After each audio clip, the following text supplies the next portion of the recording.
Hello, welcome everyone to this event. It's 1:35 p.m. and I think we are ready to go.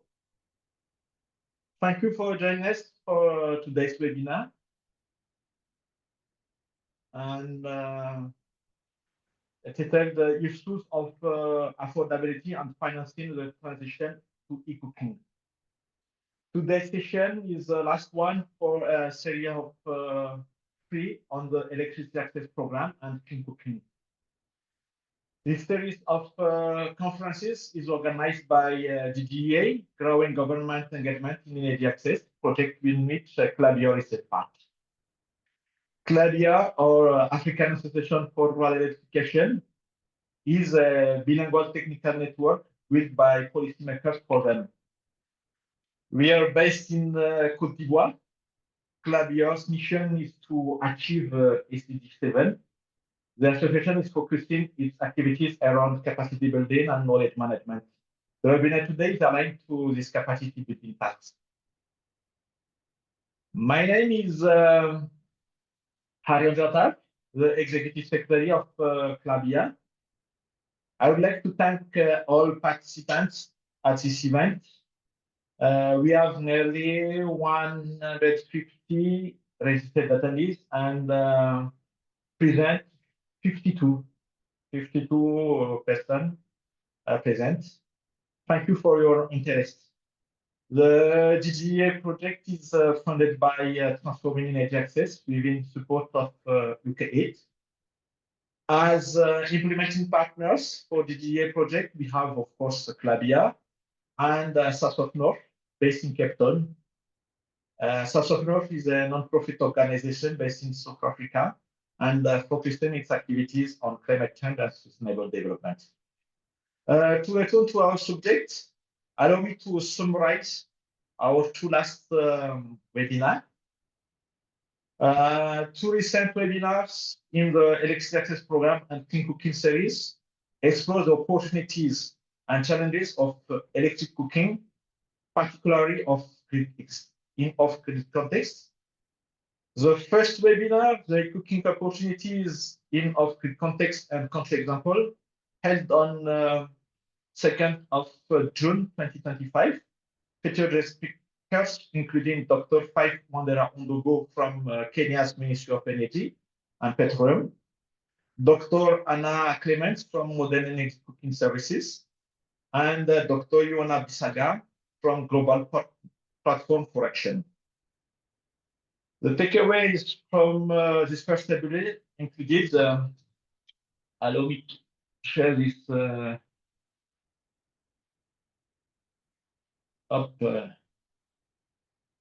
this one.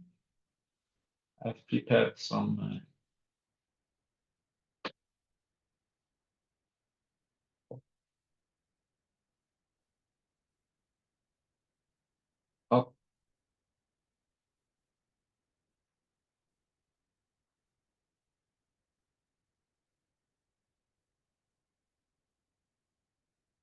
yes. The takeaways from this first webinar included eCooking is increasingly feasible in many grid and off-grid settings due to decline of cost of solar PV and batteries. And research shows that it can be cost-saving even if higher tariffs when efficient efficiencies are used. The benefit of eCooking for consumers.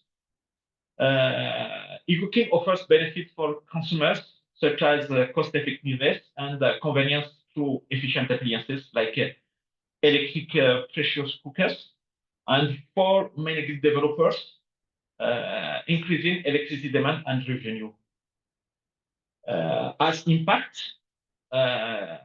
we have the impact of for health and the job creation, and eCooking contributes also to decarbonize the activities. But you have some challenge, some requirements for successful integration. First, we need collaboration and a strong partnership between private sector and public sector. We have also need some collaboration between various ministries. And last one, but not least, we have also need some planning. We have to integrate planning, energy planning.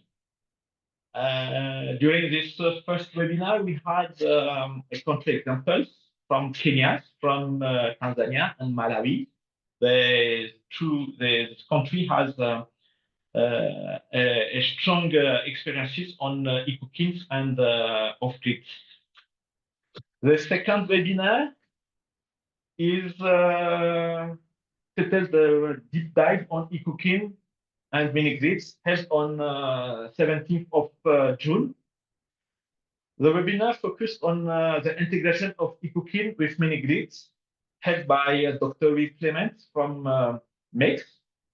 And he highlighted the win-win nature of eCooking, providing clean and affordable cooking for consumers while significantly increasing electricity demand and financial availability for mini-grid operators.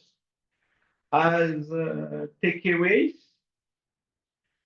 we can think about technical consideration. You need some efficient electric pressure cookers. The activity also needs to use to find the right period during the day for using the cookers. You talk about Cosmo Challenge Fund. eCooking is the Cosmo Challenge Fund find that the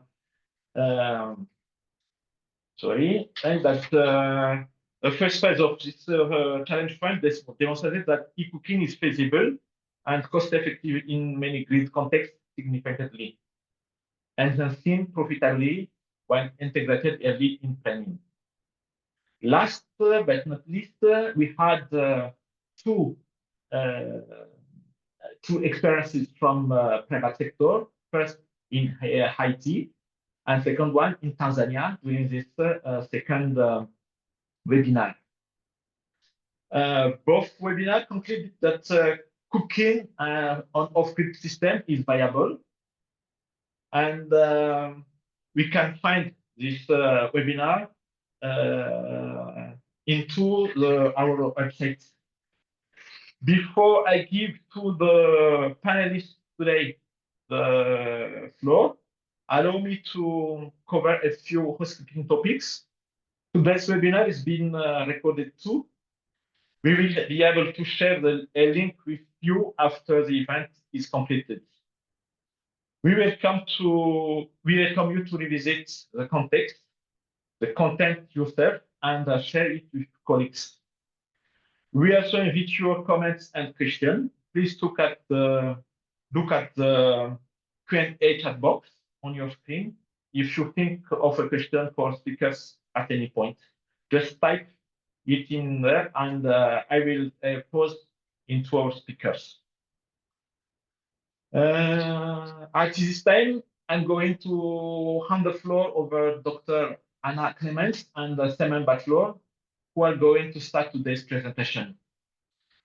But before, allow me to thank Gamon's team. I had been accompanied by the team for a couple of months to organize the webinar series. Thank you, team.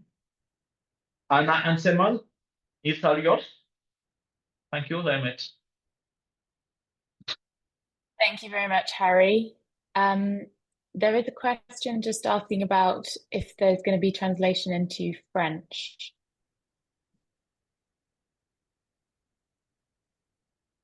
Harry, there is just a question if it's going to be translated into French. Is that going to be possible for this webinar? Yes, you can start. Yes, everything is good. Okay, I don't seem to be able to share my screen. Oh, no, I can. Thank you.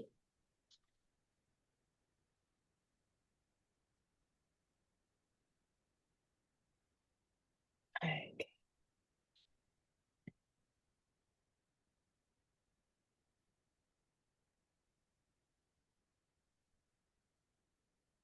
Could somebody just confirm if you can see the PowerPoint and not the presenter view? Yes, we got it. Great. Okay, thank you so much, Harry, and welcome again, everybody, to the last of this series of 3 webinars on e-cooking and mini-grids and in the F-God context in general. So today we're going to dive into issues of affordability and financing the transition to e-cooking. So thank you so much, Harry, for the introduction. I'm just going to go into a few more details on what the previous webinars went into before we get into the meat of this one. So in webinar 1, we covered e-cooking.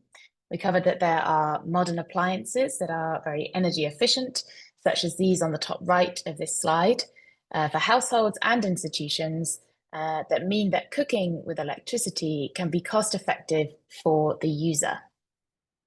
I showed some example cost of cooking data from Tanzania, such as this graph, showing that e-cooking is the least cost cooking method in Tanzania when compared to other paid-for cooking fuels. We also covered the lie of the land in terms of what development there has been on e-cooking in off-grid electricity access contexts. So e-cooking has been integrated into mini-grids, but also into off-grid standalone system setups. Due to the price point of the component parts, the solar PV and the batteries coming down over recent years. There have also been various efforts on figuring out business models that enable end users to access e-cooking through these mini-grids or through standalone solar installations. In webinar 2, we went deeper into mini-grids, looking at the Cosmo study that MEX funded, which supported 7 companies to develop business plans to integrate e-cooking into planned or existing mini-grids. So one of the key results is that including e-cooking in mini-grids increases revenue and can increase the financial viability of the mini-grid. And Will gave one example business plan result, which I show on this slide, of a $1.5 million mini-grid, which had an 8-year payback, which, if 50% of the customers were enabled to cook with the electricity from that mini-grid, this required a $300,000 upgrade in equipment, but reduced the payback period from that 8 years to 4 years. This graph overlays both of those. The point being that in this case, with minimal extra capex, there were significantly better returns in terms of the mini-grid financial viability. Will did caution that for each mini-grid, it's very context specific, and so do have a look at the MEX website and find the Cosmo reports for further information. It was then really great to hear from 2 mini-grid developers themselves. So we heard from Alison from EarthSpark International, who built mini-grids in Haiti, and the positive experience that they have had integrating e-cooking into their mini-grids, with e-cooking bringing benefits to both customers and the business model. We then heard from Prosper, from Power Hut Renewables in Tanzania, who are considering e-cooking as the leading productive use in their plans to upgrade their mini-grids. As Harry said, you can catch up on those recordings if you didn't catch those live. And so today we come onto the theme of financing the transition to e-cooking. So in webinar 2, we discussed how it is worth incorporating e-cooking or electric cooking into mini-grids to improve their bottom line. Mini-grid developers can offer appliances to customers in order to stimulate the demand for electricity. But in general, whether or not it's a mini-grid or a grid-based context, the upfront cost of the appliance can be a major challenge for uptake. It's often spoken about being one of the major barriers to uptake for whoever is having to pay for it, whether or not it's a government, an energy system developer, or the end user themselves. So there are various ways that this upfront cost can be addressed. For example, one of those is through on-bill financing. So a utility, whether or not a national utility or a mini-grid developer, can assist the customer by extending credit to the customer, which the utility then recuperates by taking a small percentage from payments made for electricity bills. So in Tanzania, TANESCO is looking at this. It's written into the Tanzania National Clean Cooking Strategy, as the government recognizes it as a way to help customers overcome the upfront cost. So that can be a really great way to assist the customer to get to the appliance. Another option is pay-go or pay-as-you-go e-cooking. Similar to the solar home system industry, pay-go can spread out the costs of the equipment over time for the customer, and some companies are doing this with e-cooking, which means they have to incorporate the metering technology, the Internet of Things technology into the appliance itself. So the customer might pay daily, or they might pay for a certain amount of time, a certain number of cooking minutes, often using their mobile phone. And then the device will unlock for that amount of time, whether or not that's a day or 200 cooking minutes, whatever the mechanism is. So again, this can really help if customers cannot get the capital together for the upfront cost, for them to access the appliance. And then there are other mechanisms that involve extending credit to end users. Perhaps they pay in installments, or through the involvement of a microfinance institution. There are various different manifestations of that. Now, but not on that list is the role that carbon finance can play. Carbon finance can play a pivotal role in financing the e-cooking transition, and it's a pretty complex topic and fast moving. So now we're going to dive into that for the rest of the webinar in some detail. And for that, I will hand over to Simon. Thank you very much, Anna. So as Anna said, carbon is a bit complicated, but it does hold a lot of possibility for the near future. And so we wanted to spend this last bit of the series of webinars digging into carbon and showing you what the possibilities are. I believe that a number of people on this webinar are government, and so I'm going to give a sort of 101 setting the scene on carbon, because there's a difference between the voluntary market and the Article 6 market. Yeah, Anna. Next slide, please. Thank you. So before we get into that difference between voluntary and compliance markets, we also have the difference between avoidance projects and removal projects. You will begin to hear more and more about actually extracting carbon out of the air. There are projects in Iceland that are capturing carbon and storing it underground. And that's the basic premise behind a lot of reforestation projects. The idea being that as you grow trees, it will actually take carbon dioxide out the air and store it in the biomass or in the forest. Forests actually reach a certain level of leveling off and not always growing. So it is reforestation that actually captures carbon.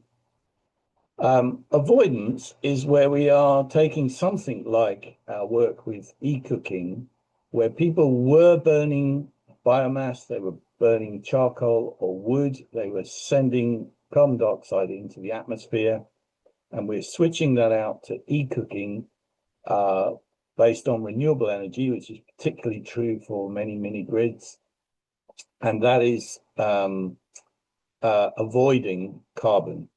I'll come back to this in a moment, but there's difference between avoidance and removal. Next slide, please. And within those two categories, there are loads of different approaches. And so this is a diagram from the people at carboncredits.com, which shows the types of projects that can occur. They've identified 170 different types of carbon credit. We, of course, are interested in that highlighted moment, clean cooking clean cooking projects. Next slide. Now, I've already said there are two key markets. One has been around for a while, and the other is really just emerging. And it's the just emerging one that makes it exciting for the near future. So the voluntary market is where an industry or a private sector in developed economies wants to offset its carbon. So I may be taking a flight on an airplane and I want to offset my carbon by buying carbon credits. So there are registered certifying organizations. The two leading ones are Gold Standard and Verra. And those register carbon projects and will then check that those carbon credits are as they say they are, and will then sell them on to perhaps the airline or perhaps to me directly. But it's a voluntary market that is allowed to develop as and when people sign up for it and want it. It's quite expensive to register a carbon project. So you may think, oh, I'm about to do a mini grid with 500 people pivoting to eCooking, but you would have to actually find an extra $100,000, $120,000 to register that with either Verra or Gold Standard. And that $120,000, you would then have to work out whether it was still worth your while registering it for that eCooking activity. Again, I refer back to the previous webinars where we've seen that eCooking is worthwhile from a mini grid developer's point of view anyway, because it increases the bottom line, because it increases demand. But this carbon opportunity is a way of bringing in extra revenue that might just tip the balance, particularly in terms of those upfront costs. I'll come back to voluntary market in a moment. Next slide, please. But we now have emerging what we call the compliance market. And this is all based on the Paris Agreement from, I think, 2015, actually, where there was agreement amongst countries as to how important carbon capture was and carbon avoidance was, and they built in mechanisms for who should claim that carbon saving. Now, in the previous voluntary market, the people buying the car, if I'm flying my aircraft, I'm on my airline, and I've offset it with carbon, that makes me feel better, but it doesn't affect the nationally determined contributions of any country. The NDC of the producing, so the carbon saving, let's say, is in Malawi, it's Malawi that claims that saving. With a compliance market, it's going to be the country that purchased the carbon savings that can claim it in the NDC. And this is all captured in an article called Article 6, which Anna is always telling me doesn't roll off the tongue, but I'm beginning to get used to just saying Article 6 now. And Article 6 has two particular points to it, Article 6.2 and Article 6.4. Now, 6.2 is the one that has been used over the last 2, 3, 4 years, and is a direct conversation between the country that is purchasing the carbon saving and the country that is producing the carbon saving. And they have agreed, you come to a bilateral arrangement where they actually agree that that project, that carbon project, will be counted in the buying country rather than the selling country. There is still a proportion that can be claimed in the selling country, and there is still the need to actually, it's not a government-to-government purchase, it's a government-to-government facilitation of that purchase. And so it is still ultimately the private sector that is buying those carbon credits, and it is the project developer that is receiving those carbon credits. I know that's getting complicated, but bear with me. I'm going to keep looping back until it becomes clearer and clearer. Article 6.4, though, is almost more exciting because in all of those bilateral arrangements, you have to have a discussion. So if Switzerland is discussing with Malawi a 6.2 project, then you have to involve the purchasers of the carbon, the government of Switzerland, the government of Malawi, and the purchasers and the sellers of carbon. So in 6.4, there's going to be they call it a platform, and the exact shape and form of it is not quite landed. There are still many discussions. There were a lot of discussions in COP 29, and there was a big step forward, but it will become something like a trading platform. So it'll be like almost like an international stock exchange where anybody who wants to buy the carbon can buy it, and it's already, there are a set of rules to know who is going to claim that on the nationally determined commitment. So why is all this important for a mini grid developer? Next slide, please. Right, let's go back to the voluntary market and see why it becomes important to the, potentially important to the mini grid developer. The voluntary market, as said, has been around for a while, and there are improved cook stove projects that receive voluntary carbon credits, certified by either Gold Standard or Vera, or people like South Pole. There are a number of players, number of actors. Unfortunately, there have been some overclaiming of those credits. So even though they were certified, it depends on how you calculate those credits. And particularly in clean cook stoves, there was a paper that came out from Berkeley last year that talked about cook stove programs overclaiming the amount of carbon they were saving almost by a factor of 9. Now that really shook the whole industry because suddenly the price, so there people were being paid somewhere around $10 or $11 per ton of carbon dioxide saved.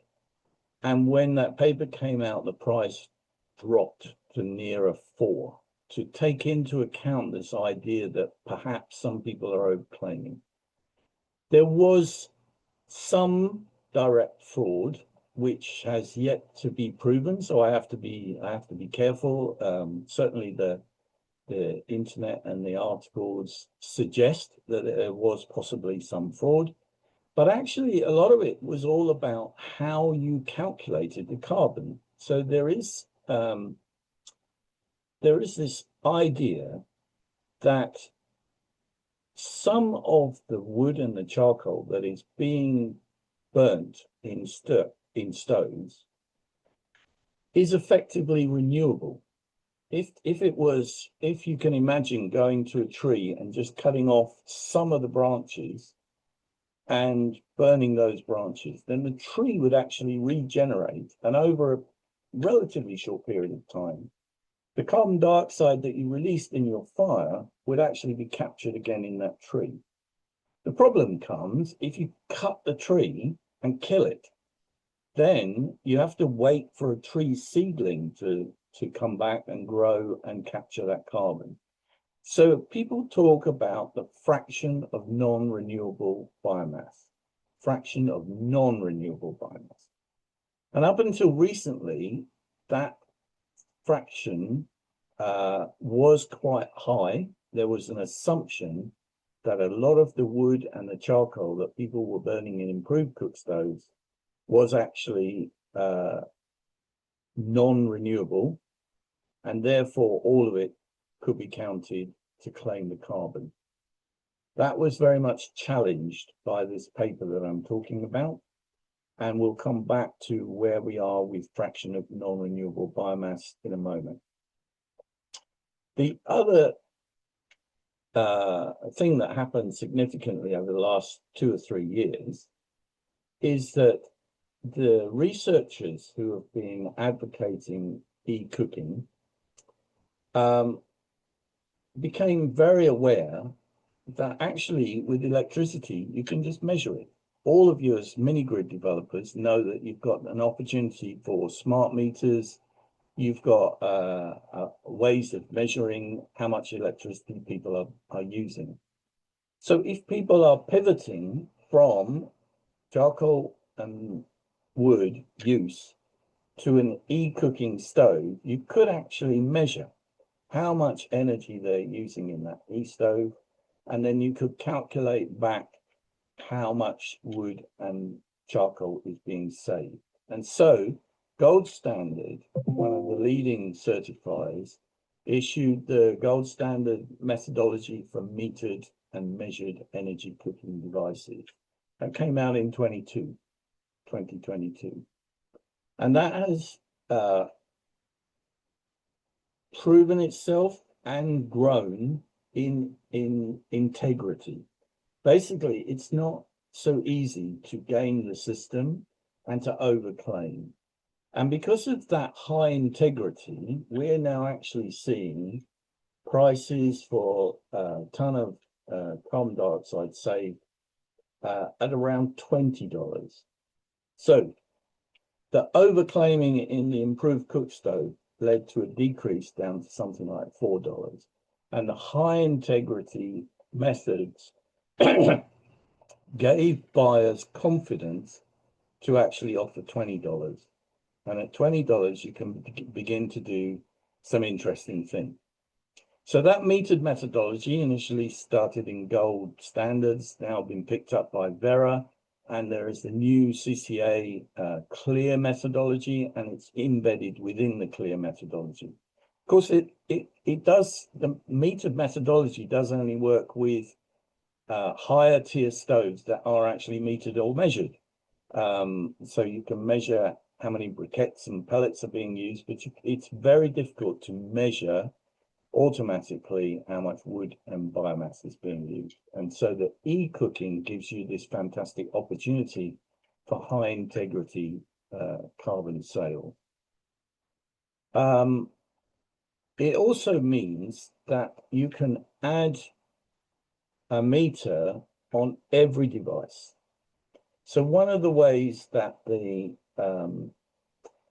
integrity of the old improved cook stove programs was being questioned by the academic researchers was that there was a sampling process going on, and people were being sampled as to whether they used the stove or not, and then how much wood they were using and charcoal they were using. So unfortunately, in some circumstances, you know that if somebody is coming to your village to actually survey your use of this product that you were either given or subsidized, suddenly you're going to take it off the shelf and pretend that you were using it. And that's just the way life works. With metered methodology, that doesn't happen because people have built in, either they have smart meters on the actual supply, or even within the appliance, there is now Internet of Things that is measuring how much the appliance is on and how much energy it's using. So you have not a sample of the metered devices, but you have 100% of the metered devices, and they're all reporting with live data. We'll come back to that. I'm going to loop again round to Article 6, I think. Next slide, please. Oh, no, I'm not. I beg your pardon. this is building on that Internet of Things. One of the companies that has done that is ATEC with its induction stove. And so the Internet of Things reports live data to the ATEC server. So the top left-hand corner, that can be verified by gold standard and by anyone who wants to examine that data flow. And that is the basis by which the carbon credit is paid out. Sorry, I was just distracted by the text that talks about the airline industry. We'll come back to the airline industry in a moment. The point is that there is a strong, high integrity flow of data going on here. That is the basis of the carbon payment. And as I said, the carbon payment price has risen more and more, such that, Anna, if you press the button, ATEC have been able to share the revenue all the way down to the user. Another button, I believe, yeah. And so the user, the carbon payments when they reach ATEC are actually being passed on, a proportion of it, some of it onto the user. The user can track that on their mobile phone if they have one, and mobile money is the mechanism by which they pay them. So there's this design which is beginning to get fair revenue sharing with the users. In a minute, this is actually in a national grid context, but in a mini grid context, you would of course have a tighter feedback and connection between the mini grid developer and utility that's effectively running the mini grid and its set of customers, because you have a much more defined set of customers. The little map that you see is actually Bangladesh, and so ATEC has been able to get 20,000 plus customers in Bangladesh, but scattered all over, and are getting data from the national grid. Next slide, please. So the outlook for the carbon is really good. That hiccup that happened last year with the integrity, people are getting past that now, and they're beginning to talk more and more about that there's going to be more and more carbon being paid out, particularly because many industries in developed countries have already tried to reduce their emissions and are reaching the point where it's very difficult to actually do anything. You know, the marginal cost of reducing the emissions a little bit further is difficult for them. So they're willing to pay for this avoidance. They're willing to offset the carbons that they do emit into these carbon offsets. And this is, the airlines are an example. This is why I was distracted earlier. So they have created a carbon grouping category, I'm not quite sure how to explain it, called CORSIA, C-O-R-S-I-A. And that, again, the price has been rising, and it's a way for airlines in particular who are still struggling with how to abate their carbon emissions. They can actually do carbon avoidance and offset. So with the increases in integrity, there are lots of predictions that the market for carbon payments is going to grow significantly. And you can see that even by 2030, it could be $7 to $35 billion a year. Right, let's, I think the next one flips us back to Article 6, because this is, so there is use of the metered methodology in the voluntary sector, but there is also now beginning to be used in Article 6.2 agreements. So this is where, again, I'll reiterate, where two countries make an agreement, and the carbon project falls within their Article 6.2 discussions. It's very important that the what they call a white list or a positive list that is created by the country doing the carbon saving includes clean cooking projects, and actually alludes to, you remember that diagram of 170 different types of project. Actually, when they create an Article 6.2, they choose 5 or 6 of those and say that they are on, some people call it a white list, some people call it a positive list. And those types of project are endorsed and validated within the 6.2. The metered methodology can be used, and there are standards. There's a need for further work on the standards and data monitoring. Do you monitor every 5 seconds? Do you monitor once an hour? Do you just count the energy consumption over a whole day? And that fraction of non-renewable biomass is still under discussion. And I'm going to tease you further because I'm going to come back to that again in a moment. Next slide, please. The 6.4 is, as I said, still under development, and is some sort of platform by which people will be able to trade their carbon savings. The important thing about all of the carbon projects is that they have some additionality, and so there is they're taking their time to discuss the rules of what falls into Article 6.4 and what doesn't.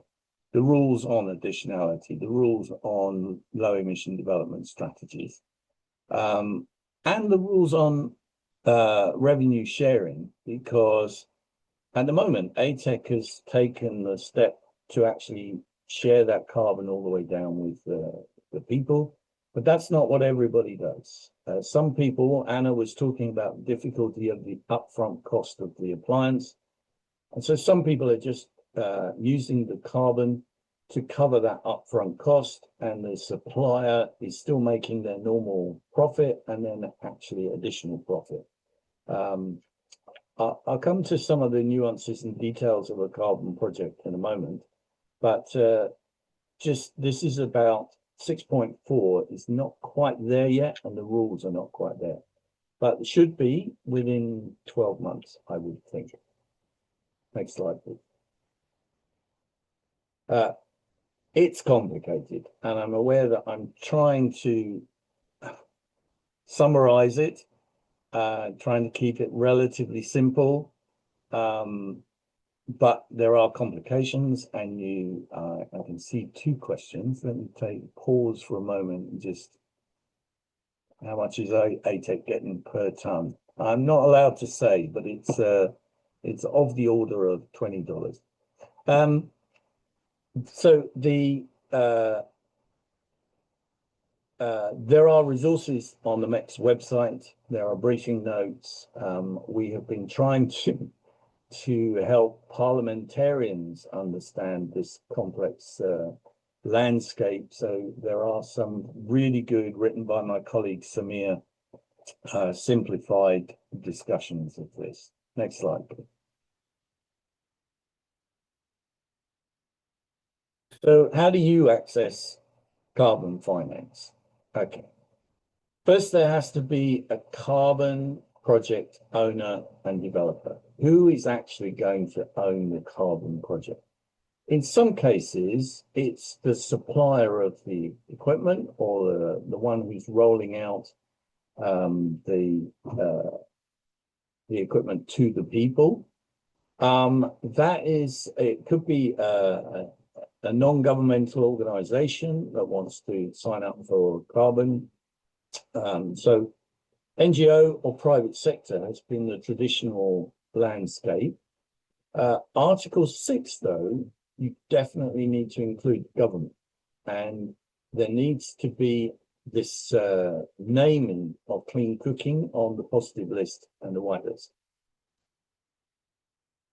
The Article 6 agreements with the UNFCCC and the whole international body that is dealing with the Paris Agreement, etc., is often handled by the Ministry of Environment. And yet, clean cooking or even mini grids tend to be with the Ministry of Energy. So you get your permissions from the Ministry of Energy, and you may be doing joint projects with them to make sure the mini grid is in the right place. There may be a clean cooking unit nowadays, and that sits in the Ministry of Energy. Over here, the people discussing Article 6. And I'm sure I don't need to tell any of you who actually work in government that communication between departments is not always, and between ministries is not always smooth. So actually you need, if you are planning to do this carbon project, you need to actually go out and find the right stakeholders and start discussing with them. Or you can get the situation where you might want to do a clean cooking project or even a mini grid project, and it's not on the positive list or the white list.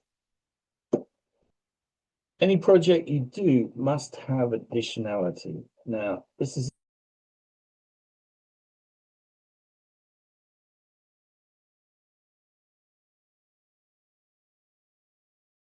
I noticed that Stuart Crane is on the call as one of the listeners, and he is always telling us in many of these webinars, he's reminding us that results-based finance, where you promise to deliver, you deliver, but you get your finance later on in life, is very risky in case something happens and you don't actually deliver. The same is true for this carbon finance. You are promising to actually deliver carbon savings, and then those carbon savings are being meted.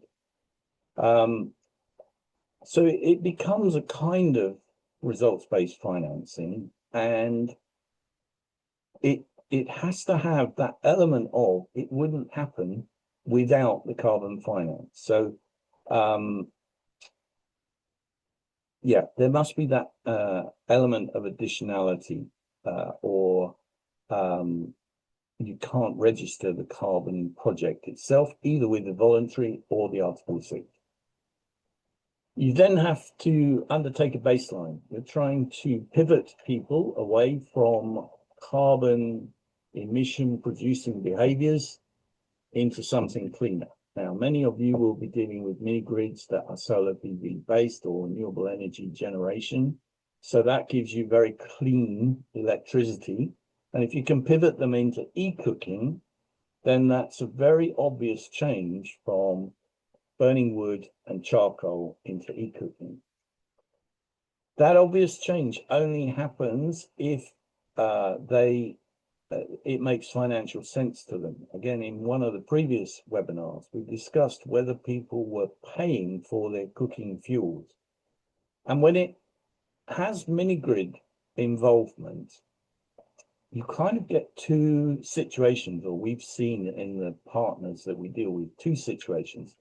One where the mini-grid is being applied in a very remote location, and therefore the people are used to just walking long distances and collecting the wood.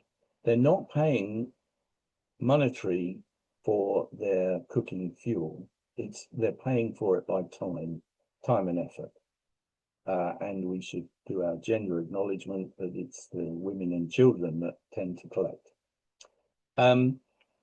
There are other situations, though, where mini grids, and Alison was talking about this last webinar, where you have displacement and humanitarian settings, and the host community suddenly has a growth in population, that basically strips the entire area of biomass. It could be an island. We know that there are some mini grids in islands where they're actually paying huge sums of money for the charcoal or the LPG to arrive because it's an isolated community and it doesn't have its own resource. So I would acknowledge that there are two different generalized contexts, and when we're talking about encouraging people to do eCooking on a mini grid in order to enhance the electricity demand, in order to give the return to the developer, then we also need a situation where people are paying for their fuel wood. I also acknowledge that Robert van Buskirk is on the call, and he has done some fantastic work, not with mini grids, but with solar home systems in an area where people collect fuel. And so it's not impossible to encourage and entice people, even who collect the fuel, the convenience, the timing, the modernity of eCooking does actually make sense to people, even if they're just collecting fuel. So baseline first, you need to show that people are actually using wood and charcoal. You need to see whether the finances and logistics stack up. I'm just going to look at the content implications of the positive list and the white list. It is long. It is literally a list of project types that the two countries have agreed they are willing to do. So, for instance, I've seen an Article 6.2, which I won't name the two countries because of what I'm about to say, where tree planting, reforestation, was not allowed. And so it was taken off the white list, off the positive list, because the purchasing country had had very bad experience of tree planting projects that didn't do what they said they were going to do. And so when they were agreeing the white list, they agreed clean cooking was a possibility, but reforestation was not. Okay, so once you've decided that you could do a carbon project, you need to calculate the savings. As I've said, there are now almost like a library of how much wood and charcoal various appliances consume, but the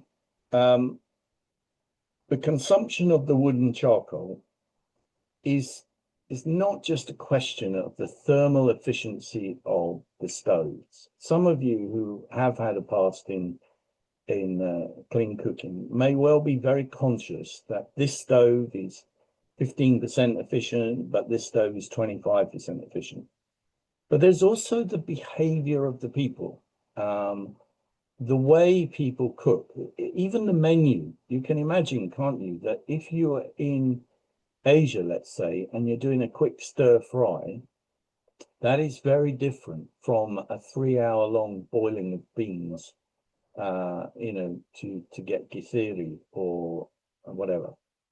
So we do a kitchen performance test to actually see what a typical menu in the area that we want to deal with would be consuming. And we can nuance that later with the energy data from the eCooker to actually get the carbon saving. We also need to find a buyer.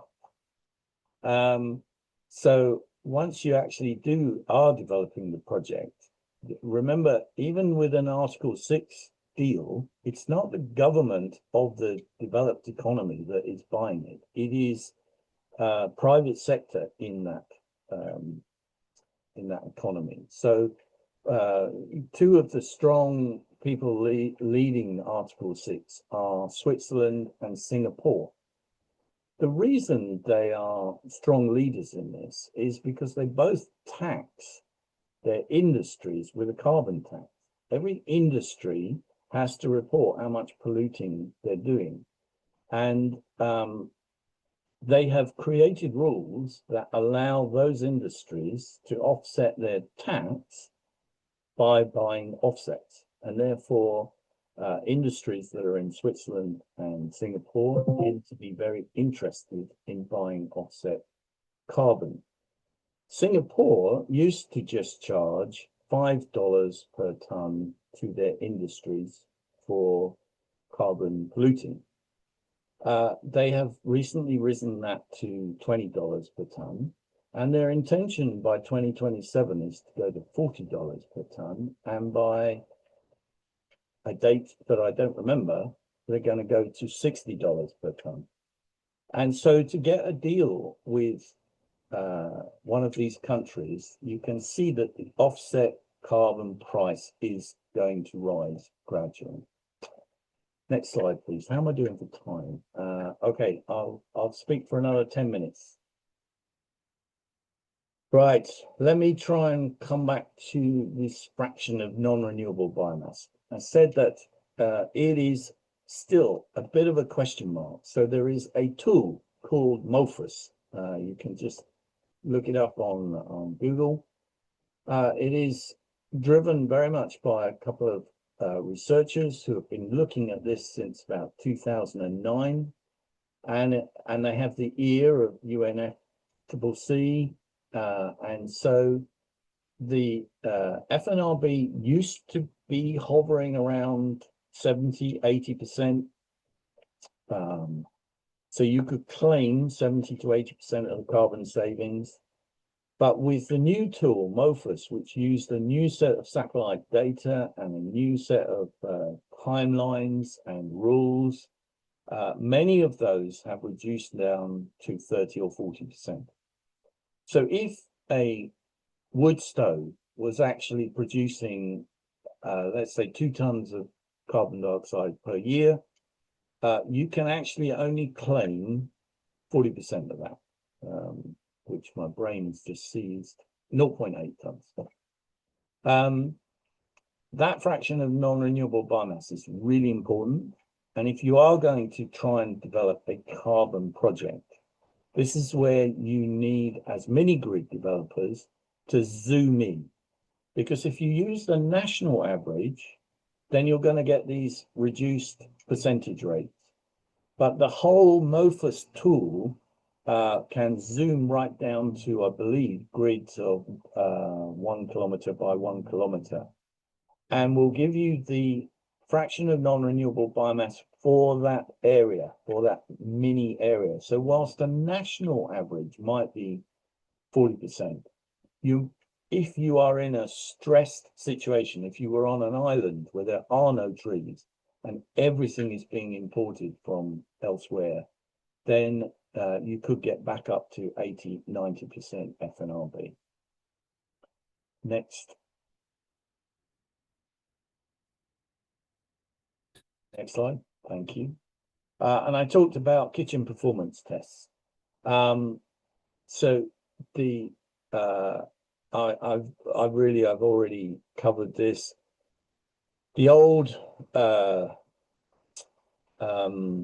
controlled cooking tests were cooking a particular meal in a particular way and looking at the thermal efficiency of the stove. That's not how people behave. They like things, they wander away, the kids call them, they come back, so and the menu changes. So it is important to do actual kitchen performance tests as part of your baseline. And then what we have proposed and seems to be accepted by Gold Standard, etc., are energy ratios. So we can now, across multiple countries and multiple devices, something like an electric pressure cooker and an e-cooker switches itself off once it reaches pressure, and you can walk away and come back. And all of those efficiencies are not straightforward thermal efficiencies. One of the crazy things people do in modeling is say, oh, I've got a 1 kilowatt electric pressure cooker. Therefore, if I had 100 of those on my grid, at any point in the day, I might have to have 100 kilowatt of capacity. Nobody switches on their cooker all at the same time, and the cookers are going on and off. So you have this diffusion across households and a diffusion within each of the cookers. And so it's important when you're modeling, if you're going to be modeling your mini grids, to keep that in mind. I'm conscious of times, I'm going to go a little bit faster, but we get to my 4 last slides. So what does all this mean? Okay, there's a country in an Article 6 deal that is going to count any of the carbon savings in its national determined contribution.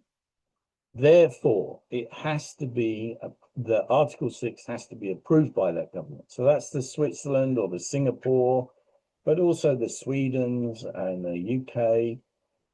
And it's part of their internationally transferred mitigation outcomes, ITMOs. It's jargon. It just means that they are the ones that are going to claim it. They can offset any carbon taxes they apply to their industries, and so that makes the whole thing very attractive to them. And they can use those confirmed certified carbon savings on their side of the equation. Therefore, they're willing to pay a premium. And as long as it's a high integrity carbon saving, we're seeing these prices gradually go up again. Next slide.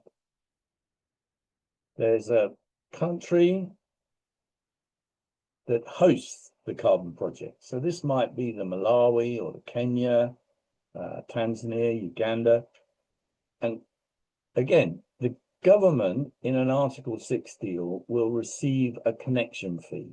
It's not a lot. It's like 5% of the carbon finance, but it's enough to attract the government ministries to cooperate with you if you were helping them, leading them. They have to approve that Article 6 deal.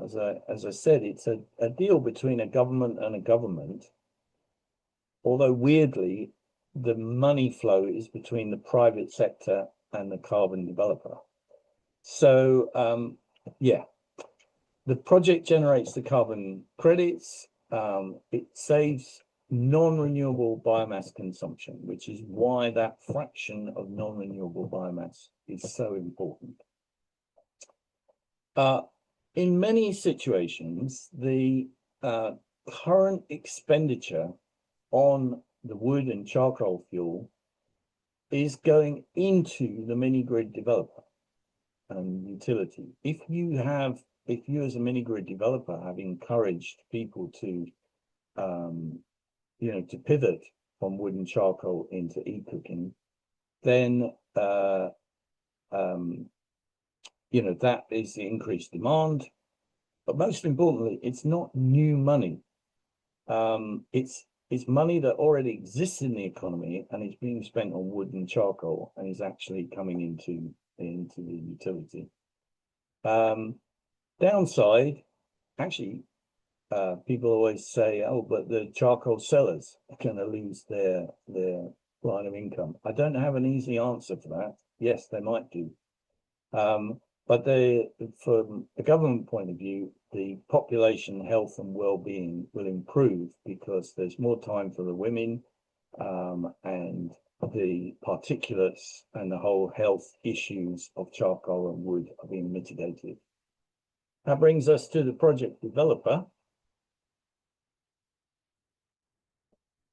So in the ones that we've seen, we've seen people selling equipment that is worth about $100, just north of $100, and we're selling it to households for $10 to $15. So it's a kind of like a results-based subsidy.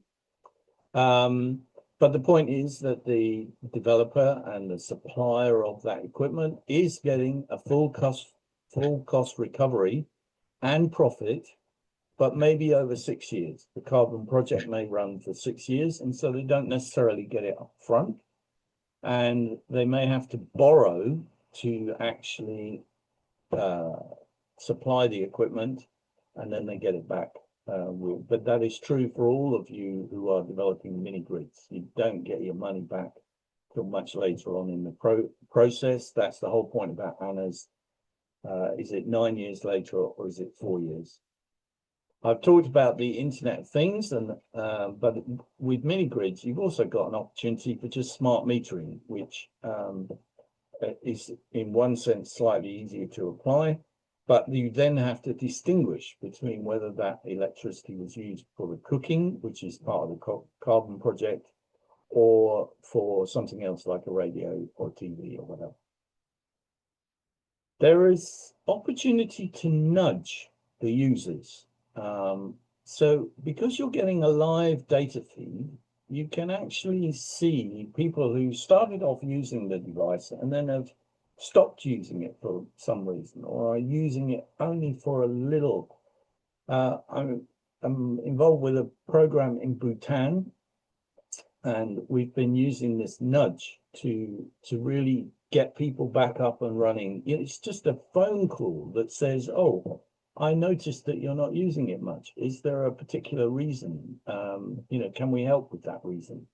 And that brings the consumption of the electricity back up and helps the flow of carbon finance. In terms of a mini grid, what will that translate into? Well, we are finding that most people are, if they're spending about $14 a month on their cooking fuel, then pivoting from wood and charcoal to eCooking with an energy efficient device, and we emphasize that, then they'll save about half the money. So that means about $500 over the 6 years per household is coming into the mini grid. So you can imagine if you've got 50% of your households doing eCooking, that's a significant extra income. And the carbon finance is coming into you as the supplier, and then you can work out the deal, how much of that carbon finance should be coming to you. I just want to clarify that $500 is what the users will be paying to the electricity, for the electricity to run their cooking, instead of paying it to charcoal and wood sellers. And it's up to you then whether you pass the carbon finance all the way down to the users. And so we come to, I've got 15 minutes left, and I can see at least 5 questions in the Q&A.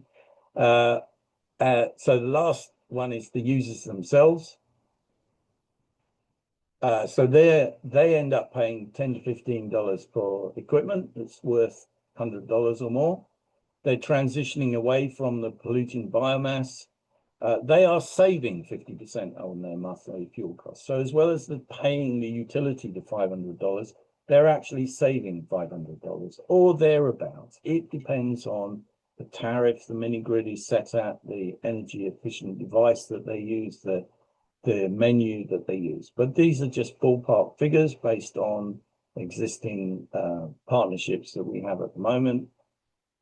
They will, as I said, in some of our partnerships, we're beginning to pass the finance all the way down to the users, and so they're getting something like $50 in carbon finance over the 6 years, $50 a year or $50 for the whole 6 years. I don't remember. Anyway, there's more finance coming down to the user. And of course, they're getting improved nutrition and health. They're saving money on the health services. Local environment has more trees, and they have improved well-being. So I overuse this phrase. It's win, win, win, win for the governments, for the utilities, for the suppliers, and for the consumers. Right, I should stop there. Let's have a look at the questions. Yeah, of course you can have a presentation.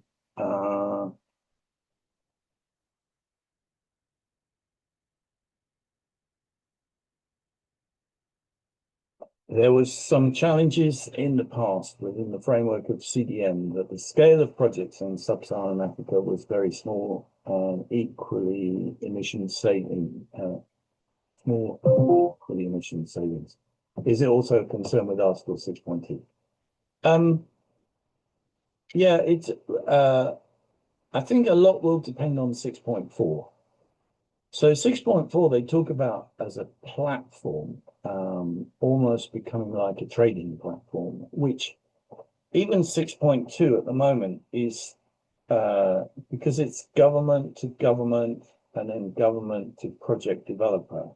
You've got to, oh, and Alan's typing an answer as well. You've got to connect all of these, all those stakeholders directly. And as you rightly acknowledge, if that project is relatively small, so at the moment we're looking at a carbon program for schools in various countries, and we're trying to actually aggregate them into a carbon project for schools across a region, because that way it will make all the carbon finance sensible and sufficiently strong enough to justify all the registration of the carbon project and all the ancillary certification.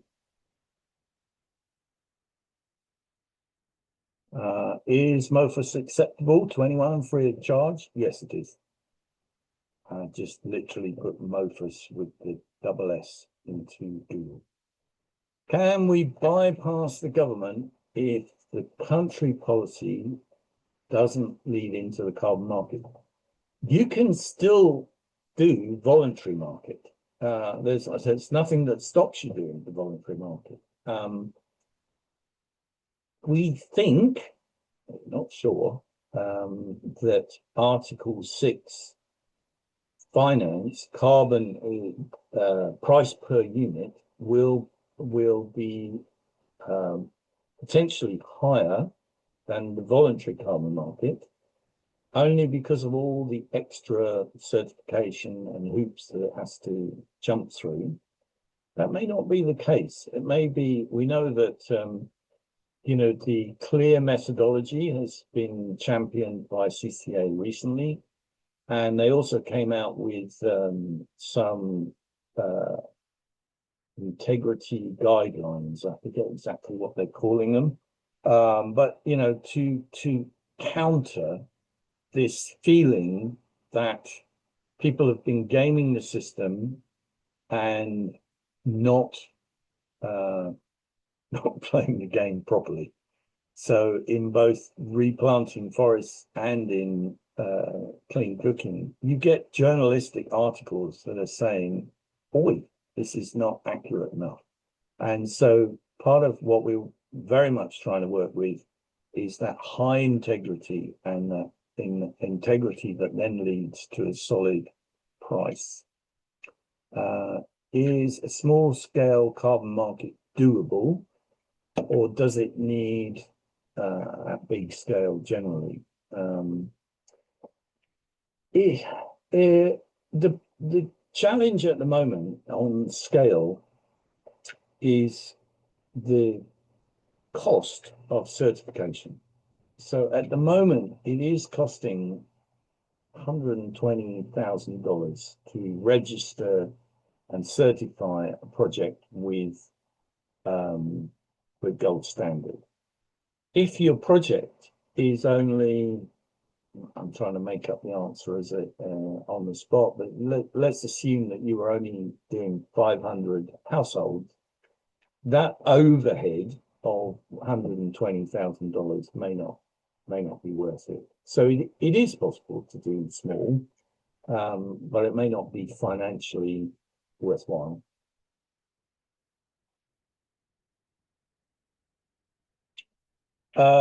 Okay, we are 10 minutes from the end. Oh, hang on, sorry, another question. In promoting e-cooking, which should be of high focus, affordability by household or usage by household? Ooh, interesting question. I've just read a paper on affordability.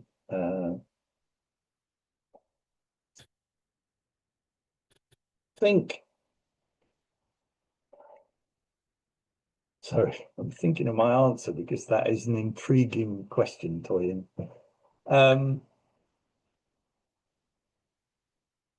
If it's a mini grid developer who wants to, has already accessed finance to develop the mini grid,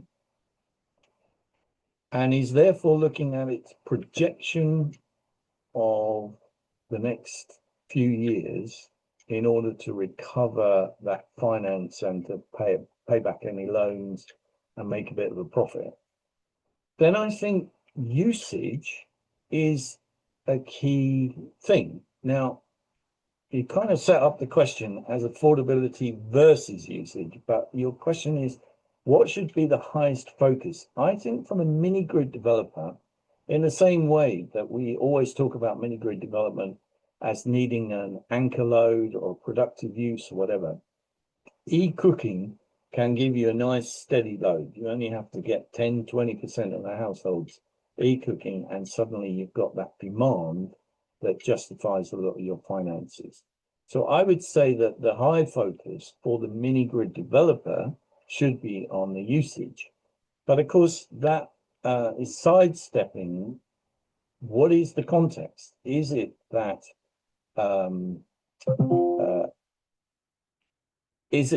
people are paying a lot for their clean cooking, and therefore you're offering them a way of saving money?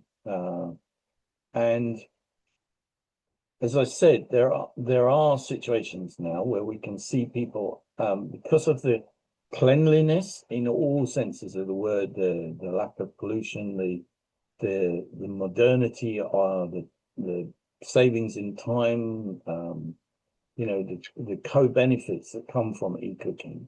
We are seeing that even in situations where people are collecting, they are choosing to actually pivot to e-cooking because of all those other non-monetary co-benefits. That's a bit of a wibbly wobbly answer, but I hope that's acceptable. We have 7 minutes left, Harry. We don't necessarily need to carry on.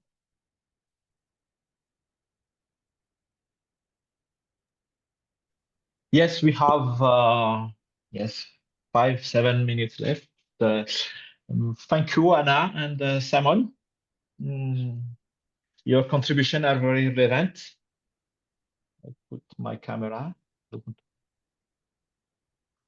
Your contribution are very relevant. Your engagement is greatly appreciated. Thank you so much. And we hope all attendees leave with useful information and connection. Feel free for all attendees. Feel free to ask us if you need some connection with our presenters. We can make it. And we received about 10 or dozen and 15, maybe 15 questions. This shows that everyone's interested in the subject. So we are very interested to continue with you. Thank you again we will share the links to follow the workshop later. And we will share also the presentation and some summary for the 2 first webinar and this third one. We will see if it's necessary to continue the discussion through, for example, a blog. In any case, today we have a good understanding of challenges of the carbon financing in clean cooking. but maybe next time we can also discuss around how to financing the acquisition of devices. Maybe it's also interesting to have this kind of discussion. Last one for today. I think we will stop here and thank the Gamos team, thank MEX team, and thank also attendees for your keen participation and collaboration. Thank you so much, everyone, and see you later. Thanks. Bye-bye.